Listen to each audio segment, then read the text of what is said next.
Aparıcı Lalə Azərtaş daha bir erkən nigahın qarşısını alıb. Bununla bağlı görüntülər təsir dairəsi verilişində yayımlanıb. Belə ki, Lalə Azərtaş Qaradağ rayonunda 16 yaşlı Nəzrin adlı qızın Rüfət adlı şəxslə sabah toyunun baş tutacağı haqda məlumat alıb və onların evinə yollanıb.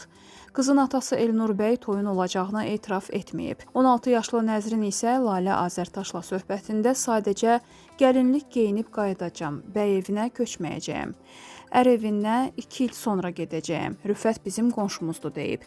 Daha sonra isə aparıcı toyun planlaşdırıldığı Dəniz Palas restoranına yollanıb. Məkan rəhbəri isə sabahki məclisin toy yox, əsgər yığıncağı olduğunu bildirib. Lalə Azərtaş əlində dəvətnamənin olduğunu və məkana ailənin evindən gəldiyini deyib. Məkan sahibi daha sonra toyun olacağını etiraf edib. Mənə qızın təvəllüdünü deməyiblər. Yalnız oğlanın şəxsiyyət vəsiqəsini gətirmişdilər. Bizə demişdilər ki, oğlan toyu olacaq. Sonra dəyişdilər ki, qadın və kişi məclisi olacaq.